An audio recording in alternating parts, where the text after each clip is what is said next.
ये क्या है माँ? मैंने तुमसे फ्राई बनाने के लिए कहा था, तुमने सब्जी बना दी। मैं इतनी दूर बाजार से करेला फ्राई बनवाने के लिए लाई थी। तेरे पापा को तला हुआ नहीं पसंद और तुझे भुना हुआ। दोनों के लिए हर रोज दो दो सब्जियां मुझसे नहीं बनेंगी। तुझे फ्राई खाने का इतना ही मन हो तो कुछ करेले तू बचा लिया कर और खुद बनाया कर। माँ ये तुमने क्या किया? मैं वैसे भी कितनी थक चुकी हूँ। बाजार से करेला लाने में मेरी पूरी मेहनत पर पानी फेर दिया तुमने। वैसे भी घर पर ही जब करेले की बेल लगी है तो क्या जरूरत थी बाजार से लाने की? हाँ, उन्हें बेल में लगकर पकने में और 3 दिन लग जाते माँ, और इतने दिनों तक मुझसे नहीं रुका जाता माँ। इस तरह शांति को तली हुई सब्जी बहुत ही ज्यादा भाती थी, ना कि भुनी हुई सब्जी। फिर एक दिन शांति के लिए एक रिश्ता आया। उसके बाद बेटी शांति, तेरे लिए एक रिश्ता आया है। सुना है परिवार बहुत अच्छा है, लड़का सरकारी नौकरी करता है। उन्होंने तुम्हें देखा है, लड़के को तुम पसंद हो। अगर तुम हाँ कह दो तो शुभ मुहूर्त देखकर तुम्हारी शादी करना चाहते हैं। मेरा अभी शादी करने का मन नहीं है। ये क्या कह रही हो? तुम्हारी उम्र की लड़कियों की शादी होकर बच्चों की माँ भी बन गई है। तुम्हारा ऐसे शादी के लिए मना करना सही नहीं है। ऐसे रिश्ते रोज रोज नहीं आते हैं। क्या तुमने कहा सरकारी नौकरी है? कौन है वो? वो विवेक नगर वाली वैशाली जी है ना, उन्हीं का बेटा है। इकलौता है, बहुत जायदाद है। तुझे बताना तो मैं भूल ही गई। सुना है उनके घर में करेले की लंबी बेल भी लगी है। हर दिन 3 किलो तक करेले लगते हैं उस बेल में। क्या? अच्छा, मुझे लगता है ये भले ही लोग होंगे। मुझे रिश्ता मंजूर है माँ। लगता है कि तू उस लड़के की वजह से नहीं बल्कि करेले की बेल की वजह से शादी के लिए मान रही है। देखा, बस यही बात मुझे अच्छी नहीं लगती। इस तरह शांति की शादी विवेक नगर वाले सुरेश से हो जाती है। शांति ने ससुराल में गृह प्रवेश किया और पहले दिन अपनी पहली रसोई बनाई। कैसा लगा आपको भोजन? करेला फ्राई कैसा लगा आपको? बहुत ही स्वादिष्ट है, मुझे सच में अच्छा लगा। लगता है तुम खाना बहुत अच्छा बनाती हो। हाँ, क्यों नहीं। आलू फ्राई, भिंडी फ्राई, कचुंदर फ्राई और सबसे बढ़िया करेले का फ्राई, सभी कुछ बढ़िया बनाती हूँ। एक बार जो मेरे हाथ से बना करेला खा ले वो मुझे छोड़ता नहीं है। हाँ, ये सब्जी सच में अच्छी बनी है। आपसे पहले सासू माँ को खिलाया था मैंने, उनको भी बहुत अच्छा लगा। कितनी तारीफ की उन्होंने, पता है? अच्छा, आगे आगे तुम सब जान जाओगी। शुरू शुरू में सब ऐसा ही लगेगा। यूं ही एक सप्ताह बीत गया। घर पर खाना शांति ही बनाती थी। हर दिन कोई एक फ्राई सब्जी बनाकर वो बहुत संतुष्ट रह रही थी। 2 दिन बाद माता के मंदिर के पास इस बार किशोर के शरीर में आकर ना जाने माता क्या बताएगी। जो भी बताएगी गांव के भले के लिए होगा। अब तक हर बरस तो दशहरे के दिन किशोर के शरीर में आकर माता की दी सलाह की वजह से ये गांव इतनी शामलता से है। अरे देखो, किशोर के शरीर में माता आ गई। इस बरस की तुम सबकी पूजा से मैं बहुत प्रसन्न हूँ, इसीलिए इस बरस गांव में सही समय पर बरसात करवाऊंगी। फसल बहुत अच्छी होगी, किसान और व्यापारी खुशहाली से रहेंगे। मेरे बच्चों की खुशी मेरा दायित्व है। इस बरस तुम सबका कल्याण हो, ऐसा आशीर्वाद देती हूँ। माता की कृपा हम गांव वालों पे ऐसी ही बनी रहे तो ये गांव हमेशा हरा भरा खुशहाल रहेगा।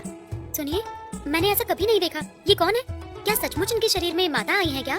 हाँ किशोर जी, इस गांव के पंडित जी हैं। हर बरस माता उनके शरीर में आकर इस गांव के निष्ट और अनिष्ट बताती है। आज के दिन वो जो भी कहती है गांव वाले उसका जरूर पालन करते हैं। सच? तो क्या सच में माता किशोर जी के शरीर में आई है? बाप रे, ऐसे देवताओं का मनुष्यों के शरीर में आकर उनके द्वारा मन की बात कहना मैंने पहली बार ही देखा है। ठीक है, चलो घर चलते हैं।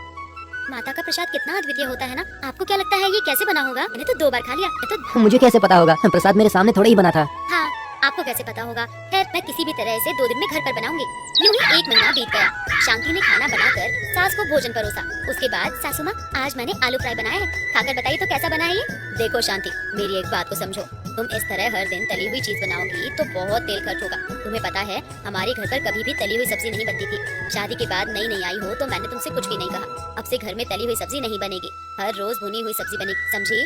सास की बात को सुनकर शांति के दिल पर जैसे पहाड़ टूट पड़ा हो। वो स्तब्ध रह गई और कुछ भी नहीं कह पाई। सुनाई दिया? अब से इस घर में ऐसी तली हुई कोई भी चीज नहीं बनेगी, ठीक है? समझ गई, पर मुझे खाने में अगर कोई तली हुई चीज न रही तो मुझसे खाया नहीं जाता। वो सब तेरे मायके में चला लेना, यहाँ नहीं। तुमसे होता है तो ठीक, वरना कल से मैं खाना बना लूंगी। ठीक है सासू माँ, कल से मैं तला हुआ कुछ भी नहीं बनाऊंगी। उस दिन से शांति के खाने का तरीका ही बदल गया। हर दिन भुनी हुई सादी सब्जी बड़ी मुश्किल से वो खा रही थी। फिर आया संक्रांत का त्योहार। नमस्ते विशालक्ष जी, शादी के बाद ये हमारा पहला त्योहार है, इसीलिए मैं शांति और दामाद जी को त्योहार पर अपने घर ले जाने आया था। 1 हफ्ते में दोनों आ जाएंगे। ठीक है, ले जाइए, पर बेटा अपने काम के चलते इतनी छुट्टियां नहीं ले पाएगा। आप अभी शांति को ले जाइए। त्योहार के 2 दिन बाद बेटा सुरेश वहाँ आ जाएगा। जैसा आप कहें, तो फिर मैं आज शांति को ले जाता हूँ। यूँ बेटी के ससुराल आकर पिता अपनी बेटी को घर ले गए। बाप रे, नरक से आखिरकार छुटकारा मिला। क्या हुआ बेटा? क्या ससुराल वाले तुझे परेशान करते हैं? बहुत दुख देते हैं। क्या बताऊँ माँ, सास मुझे कुछ भी करने ही नहीं देती, तरह तरह की तकलीफ पहुंचाती है। जब से आई हो अजीब बर्ताव कर बड़बड़ाई जा रही हो। बताओ तो आखिर हुआ क्या है? हाँ जी, और तू ठीक से तो हो? वो तो अच्छे हैं माँ। कहा तो सही, मेरी समस्या पति से नहीं सास से है। सटिया गई है वो। घर पर करेले का बेल तो है, पर एक भी दिन मुझे करेला फ्राई बनाने दिया हो तो बताना। तो तेरी परेशानी करेले की वजह से आई है। इतनी छोटी बात को इतना बड़ा क्यों बना रही हो तुम ऐसा ही कहोगी। कहा ना, हर दिन भुनी हुई सब्जी ही बनेगी घर पर, तली हुई बिल्कुल नहीं। बचपन से मैंने बिना किसी फ्राई सब्जी के खाना खाया है माँ। बताओ, मैंने इस शादी के लिए हाँ भी इसीलिए कहा था ना कि उनके घर पर करेले का बेल है, पर मुझे वही नहीं खाने को मिलता। तो तुमने करेले के बेल की वजह से शादी की? वाह रे सयानी लड़की। खैर, अब जितने दिन यहाँ रहेगी खा लेना, जी भर कर फ्राई खाना, पर ससुराल में छोटी सी बात को लेकर सास से बहस मत करना, समझी? हाँ, मैंने कभी कोई बहस नहीं की, हर बात मानी ही है बस। ठीक है, तेरी पसंद का करेला फ्राई बना देती हूँ, खाकर थोड़ा आराम कर लेना। लंबा सफर तय करके आई है, लगता है थक गई हो। ना जाने जब से आई हो क्या क्या कर रही हो तुम। यूं ही 4 दिन बीत जाते हैं। शांति का पति त्योहार के बाद लौटने का सोचता है। अब हम घर चले शांति? मेरी सेहत कुछ ठीक नहीं लग रही, मैं 4 दिन रुक कर आती हूँ, आप जाइएगा, पापा मुझे घर पर छोड़ देंगे। अपनी सेहत का ख्याल रखना, ठीक होने के बाद घर आ जाना, ठीक है ना शांति? अभी मैं चलता हूँ। तेरी खाने की चाह की वजह से कितना झूठ कहा तूने, ठीक तो है ना तू? और 4 दिन रुककर मेरी पसंद की चीजें खाकर जाना चाहती थी, इसीलिए कहा है। इस तरह 4 दिन बीत जाते हैं और फिर शांति के पिता उसे उसके ससुराल छोड़ाते हैं। 1 सप्ताह बीत गया। शांति, मैं अपनी बड़ी बेटी के घर जा रही हूँ, शाम तक वापस लौट आऊंगी। घर का अच्छे से ध्यान रखना, ठीक है? हाँ, आप जाइए, आराम से हो आइए, मैं ध्यान रखूंगी। चलो, किचकिच करने वाली सास तो गई, शाम तक आएगी नहीं, जल्दी से करेले तोड़कर फ्राई बना लेती हूँ। ऐसे शांति ने अपनी मनपसंद फ्राई बना ली। खाना तो बन गया, पर सास को पता चल जाएगा कि मैंने फ्राई बना लिया है। वैसे ही उन्होंने कहा है कि वो शाम को लौटेंगे, पर अगर जल्दी लौट आई तो उन्हें देखकर पता चल जाएगा कि मैंने फ्राई बनाई है। ऐसा करती हूँ, घड़ा लेकर नदी किनारे पानी के बहाने चली जाती हूँ, चावल और फ्राई डिब्बे में लेकर नदी किनारे बैठकर खा लूंगी, ये ठीक है। उसके बाद वो एक घड़ा ले लेती है, साथ में डिब्बे में चावल और फ्राई लेकर वो नदी के किनारे के लिए निकल पड़ी। पर नदी के किनारे ऐसे लोग बैठे थे जो उसकी सास को अच्छे से जानते थे। इन सबको भी आज ही यहाँ होना था। इनके सामने डिब्बा खोलकर भोजन करने बैठ गई तो सब सवाल करेंगे कि घर में ना खाकर ऐसी बाहर क्यों खा रही हूँ। अब क्या करूँ? हाँ, इस समय मंदिर में कोई नहीं होता, मैं वहीं जाकर आराम से मंदिर में बैठकर खा लूंगी और किसी को पता भी नहीं चलेगा। फिर वहाँ से डिब्बा लेकर शांति मंदिर में चली गई। भोजन करते हुए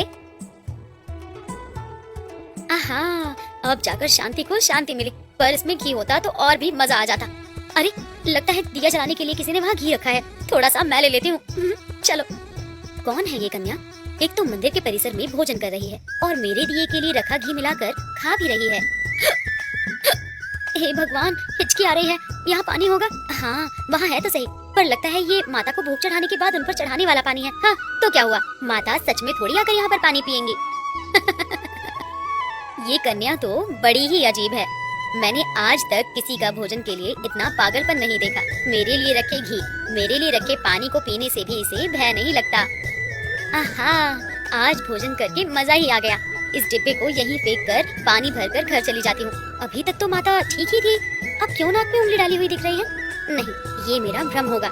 सासू माँ के आने का समय हो गया है, वो पूछेंगी तो बता दूंगी कि पानी भरने गई थी। जल्दी जाती हूँ, नहीं तो देरी हो जाएगी। इस तरह शांति अपना मनपसंद व्यंजन खाकर घर लौटती है, जैसे कुछ किया ही ना हो। अगली सुबह पंडित जी पूजा करने के लिए जैसे ही मंदिर पहुँचे, माता का विग्रह बदला हुआ देखकर चौंक उठे। मंदिर के पास उन्होंने सबको इकट्ठा किया। उसके बाद पंडित जी ने बोला, हे भगवान, ये देखो, माता ने नाक में उंगली कर ली है। इसका अर्थ हम गांव वालों में से किसी ने माता के प्रति कोई अपचार किया है। ऐसा हुआ है तो ये गांव के लिए अरिष्ट होगा। ऐसा पहली बार हो रहा है, अब हम क्या कर सकते हैं पंडित जी, बताइए। मुझे पता चले कि आखिर क्या अनुचित हुआ है तो मैं इसका कोई तोड़ बता सकता हूँ, पर मुझे कुछ पता ही नहीं है। आज हमारा गाँव इतना खुशहाल है तो वो इन्हीं माता की कृपा के कारण। अब हम इस अनिष्ट से बाहर कैसे निकले पंडित जी? हम एक काम करते हैं, अपना किशोर है ना, हम उसे यहाँ पे बुलाकर माता की पूजा करेंगे, तब माता स्वयं किशोर के शरीर में आकर हमें बता देगी कि आखिर यहाँ पे हुआ क्या है। आप बिल्कुल सही कह रहे हैं, पर इस समय किशोर गांव में है ही नहीं, शहर में अपनी बेटी के यहाँ गया हुआ है, पता नहीं कब लौटेगा। आप आज ही किसी को शहर भेजकर शाम तक किशोर को यहाँ पे बुलाइए। आज ही समस्या का हमें समाधान हर हालत में ढूंढना पड़ेगा, नहीं तो गांव के लिए ये अहित सिद्ध होगा।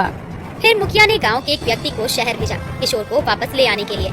जल्द ही गांव भर में सबको पता चल गया कि माता की विग्रह ने नाक में उंगली कर ली है। हे भगवान, ये कैसा घोर हो गया, माता ने नाक में उंगली कर ली है। पता नहीं गांव का क्या अनिष्ट होने वाला है और इसका कैसे हल हो पाएगा। अच्छा, तो कल मैंने जो देखा वो सच था। कल मैंने मंदिर में भोजन किया और माता के लिए भोग में रखा घी और पानी पी लिया। कहीं तभी तो माता नाराज नहीं हो गई। अब क्या होगा? तो सासू माँ क्या करने वाले हैं? इस समस्या का क्या हल होगा? पता नहीं, किशोर गाँव में नहीं है, उसे लेकर आने के लिए गए हैं। जब तक माता उसके शरीर में प्रवेश कर उसके द्वारा हमें ये न बताएं कि क्या हुआ है, कुछ नहीं पता चलेगा। पता नहीं क्या होगा अब। हे भगवान, किशोर आ गया तो गांव वालों को पता चल जाएगा कि गलती मेरी ही है। मुझे जल्दी मंदिर जाना होगा। सासू माँ, मैं जा रही हूँ, मुझे देखना है कि माता क्या कहती हैं। चल, मैं भी चलती हूँ। यूँ वो दोनों मिलकर मंदिर चली गयी। वहाँ गांव वाले भी इकट्ठा होकर किशोर की राह देख रहे थे। उसके बाद मुझे कोई एक अवसर दे तो मैं माता से बात करना चाहती हूँ। क्या तुम माता से बात करोगी? तुम्हें लगता है कि माता तुमसे बात करना चाहेंगी? मैं माता की परम भक्त हूँ, वो मुझसे जरूर बात करेंगी। देखो, किशोर को आने में तो थोड़ा समय लगेगा, तब तक अगर ये प्रयास करना चाहती है तो आराम से कर सकती है। ठीक है, जाओ फिर कर लो बात और लौट कर बताना कि माँ ने तुमसे क्या कहा। उसके बाद शांति सीधा माता के पास चली गई। हे माँ, मैं भोजन प्रिय हूँ, मुझे तला हुआ करेला बहुत पसंद है, अपनी सास के वापस लौट आने के डर से मैंने जल्दी जल्दी में आपके लिए रखा घी और पानी ग्रहण कर लिया। मुझसे अनजाने में भूल हो गई, मुझे क्षमा कर दीजिए। तुम बड़ी शरारती कन्या हो। ठीक है, तुमने अपनी गलती मान ली है तो मैं उंगली हटा देती हूँ। सच माता, आपका बहुत बहुत धन्यवाद। आगे से मैं ऐसी भूल कभी भी नहीं करूंगी। शांति ने बाहर आकर सबसे कहा कि माता ने उंगली हटा दी है। परम भक्त शांति से स्वयं माता ने बात की। ये जानकर गांव वाले सभी शांति का बहुत सम्मान करने लगे। उस दिन के बाद सास के मन में भी बहू को लेकर मान बढ़ गया।